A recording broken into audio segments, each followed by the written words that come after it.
Xin chào quý vị khán giả đến với chuỗi video hướng dẫn kỹ thuật cùng với huấn luyện viên Tô Đức Hoàng. Chúng ta ngày hôm nay đến với một kỹ thuật rất là nâng cao, rất là khó. Nên anh Hoàng sẽ giới thiệu kỹ thuật nào nhỉ? Xin chào các bạn. Hôm nay mình sẽ lại chia sẻ hướng dẫn cho anh em một kỹ thuật nữa, đó là kỹ thuật dummy trái tay.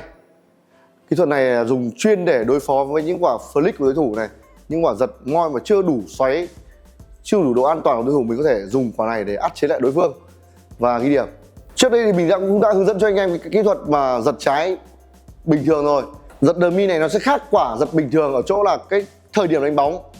Ở quả bình thường ấy thì chúng ta sẽ đợi quả bóng lên cao này, đúng không ạ? Nhưng ở quả dummy thì chúng ta sẽ đánh nửa của cái đoạn nảy đấy thôi, là vừa nảy lên nhá, vừa nảy lên.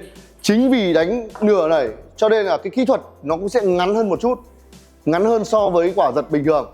Quả giật bình thường chúng ta sẽ quăng dài ra, nhưng dummy nó sẽ vung về cũng ít hơn và vung lên cũng sẽ ít hơn. Làm sao cho nó vừa đủ cái độ nhanh để mà đánh được quả bóng, bởi vì quả này chúng ta sẽ chống lại những cái quả mà đối thủ flick trái sang này, hoặc là giật moi sang mà mình cảm thấy mình có thể áp chế lại được luôn, thì mình sẽ dùng quả dummy này. Như mình cũng đã nói trước đây là quả này nó là quả nâng cao của quả giật trái. Chính vì thế nên anh em mình nên tập kỹ càng cái quả giật trái trước đó. Quả giật trái trước thì khi mà hoàn thiện rồi thì mình tập đến quả này nó sẽ rất là nhanh, rất là hiệu quả. Và tiếp theo chúng ta sẽ đi đến kỹ thuật tay và các cái tư thế đứng để thực hiện quả này. Ở cái tư thế thì chúng ta sẽ đứng không, nó là giống nhau với cả cái kỹ thuật giật trái bình thường thôi, nhưng mà mình sẽ có thể là gần bàn hơn một chút, đúng không ạ? Mình cũng nói lại thôi để các bạn nào mà có thể mở riêng quả này ra để có thể xem được. Nhiều khi lại lười mở những kỹ thuật trước đó, đúng không ạ? Mình sẽ đứng như này, hơi kiễng hai chân lên một chút và chuẩn bị. Ở cái kỹ thuật tay này nhá, thì chúng ta sẽ không xoay về tận đây giống như kỹ thuật giật trái bình thường nữa. Giật trái bình thường này, đúng không ạ? Thì ở quả này nó sẽ ngắn hơn, nó từ ngoài này nó vẩy ra luôn, từ ngoài nó vẩy ra luôn. Làm sao cho nó sẽ cộng lực với xoáy của đối thủ, mình mượn lực với xoáy đối thủ để mình có thể phản công lại. Dummy gần như là phản công nha anh em. Đấy, thì ở đây là mình sẽ đang nói với anh em là mình sẽ dummy phản công lại quả giật đấy, thì là mình sẽ phải đánh như thế. Nhích từ đây này, đưa ra ngoài một chút chứ mình đừng đưa vào trong.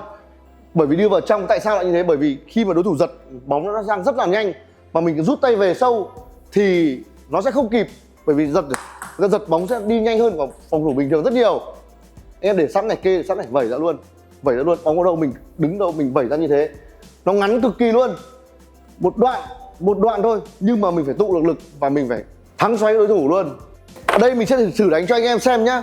Với cái kỹ thuật này ấy, mà bóng của đối thủ nó không có độ xoáy hoặc không có lực thì mình sẽ không thể dummy được, bởi vì mình không mượn được lực của đối thủ mà. Này, đấy,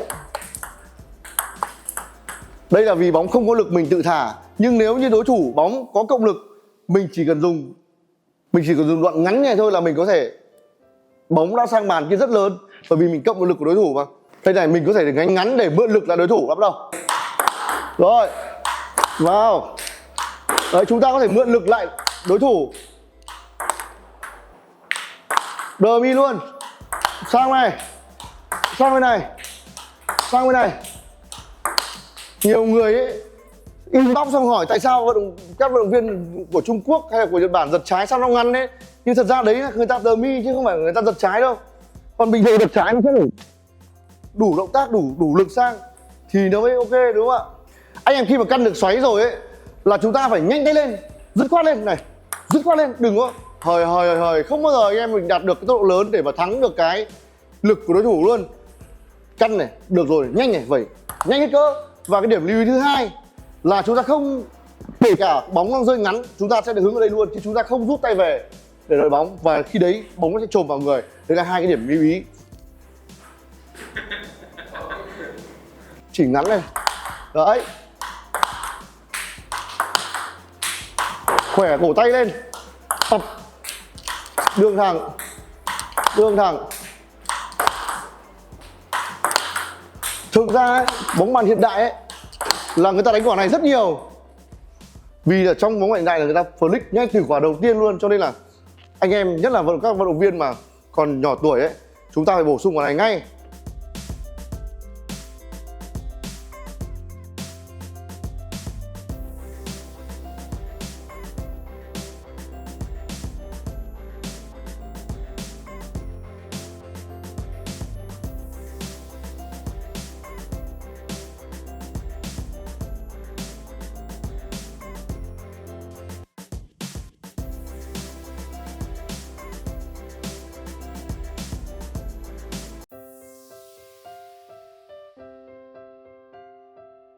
vừa rồi là mình giới thiệu đúng không ạ? Thì bây giờ là chúng ta đi đến cách tập luyện, làm thế nào để nhận biết được và làm thế nào để mình có thể đón được tầm bóng sớm hơn nhá. Đầu tiên là Kiên sẽ đưa bổng lên cho anh nhá. Vì các bạn mọi người mới tập ấy sẽ không căn được tầm bóng sớm như vậy đâu. Cho nên em đưa bổng lên để có thể căn lại dễ hơn. Bổng hẳn lên, vào đâu? Đưa lên. Đấy, đầu tiên mình sẽ tập giơ tay ra hứng bóng này. Nào. Hứng bóng này mình cứ vẩy nhẹ lên trước, bổng lên. Vẩy nhẹ lên trước. Được chưa ạ? Bổng hẳn nữa lên. Thì mình sẽ đón được cái thời điểm bóng nửa nảy ngay. Chứ còn nếu như các bạn chưa gì mới tập mà đã giật vu vu vu, tôi khẳng định luôn, mình khẳng định là các bạn, anh em sẽ rất khó có thể thực hiện được quả này. Bắt đầu. Bổng lên em. Này, đưa tay ra, căn trước, ở đâu? Bóng ở đâu mình đưa cái cửu tay ra, đưa cái vợt ra, hứng trước đi. Xong mình vẩy nhẹ lên. Vẩy nhẹ lên, chưa cần phải lực vội. Vẩy nhẹ lên. Sang bên này. Chỉnh. Chỉnh. Chỉnh. Chỉnh. Đấy, cứ làm sao cái tiếng bóng của vợt mình và tiếng của bạn nó gần nhau. Vừa nảy lên đánh luôn là sẽ ok. Làm lại nhá.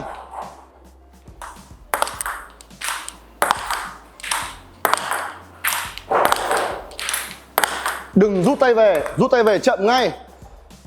Lưu ý không rút tay về như thế này nha các bạn nhá.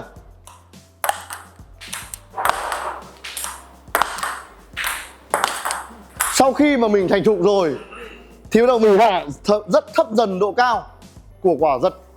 Nhưng mà anh em phải nhớ là tập quả này phải có bạn tập nhá, chứ không tập được một mình đâu. Nhất định phải có bạn tập. Không này tập một mình là không ai đeo bóng là không bao giờ thực hiện được luôn. Thấp hơn em nhá. Đưa ra, thấp hơn, nhẹ lực này. Nhẹ lực này. Mình tì vào đã, nhẹ lực. Rồi. Điểm rơi. Cứ đưa ra trước này. Vẩy. Đưa này. Vẩy. Vẩy. Được chưa? Đừng rút tay về. Đấy. Đường này. Xoa một cái, bẻ tay cái là sang đường này ngay. Ngắn, rất ngắn. Nhưng mà lại cực kỳ tinh tế. Rồi. Và bây giờ là một vài tình huống trong thi đấu vừa rồi tập luyện đấy. Đấy, nó chỉ có vậy thôi. Nhưng mà phải tập luyện nhiều lần thì mình mới thành thục được. Chứ nhiều khi mình không tập luyện kỹ, người ta vừa vung tay giật mình đã sợ là không thể nào thực hiện được luôn. Rồi. Cả quả này nhá là chúng ta có thể chống lại quả flick của đối thủ luôn. Và bây giờ là một vài tình huống trong thi đấu. Bắt đầu. Rồi. Đấy, mình hơi rút tay về một cái đúng không ạ? Là bóng trùng vào người ngay. Ở đây là mình sai nhá. Đấy, giơ tay đạp búng luôn. Chúng ta giao bóng xong phải về thật nhanh để chuẩn bị cho đối phương flick luôn. Flick hết. Thôi rồi, vung tay đấy. Làm lúc mà đối thủ hất sang chậm quá mình lại cố tình vung tay vẫn không được. Hãy ke vào vẩy trước.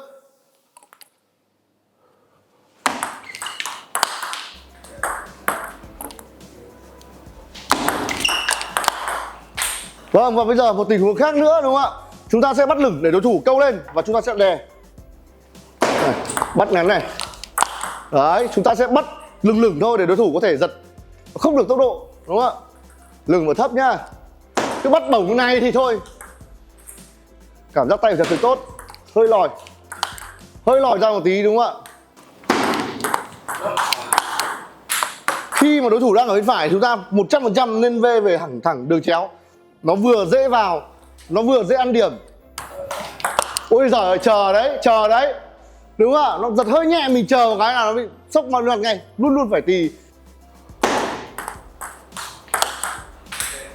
Vừa rồi thì huấn luyện viên Tô Đức Hoàng đã hướng dẫn cực kỳ chi tiết. Thì chúng ta đã hoàn thiện một cái clip thực sự rất là tốt rồi. Mọi người nên nhớ đây là kỹ thuật mà các bạn cần phải biết giật trái trước thì hãy tập kỹ thuật này. Nếu như mới tập chơi mà đã chơi vào những kỹ thuật này khá là khó đấy. Chúng ta nên đi từ đầu series đến cuối thì dần nó sẽ ok hơn. Vâng, mình sẽ để kênh Hoàng Chốc Bóng Bàn trên những cái video kỹ thuật cơ bản ở đây và mọi người có thể là truy cập ngay bây giờ trước khi chúng ta đến với các kỹ thuật nâng cao tiếp theo. Vâng, giờ xin chào và gặp lại mọi người. Xin chào ủng hộ anh em mình nhá. Xin cảm ơn. Cảm ơn anh em.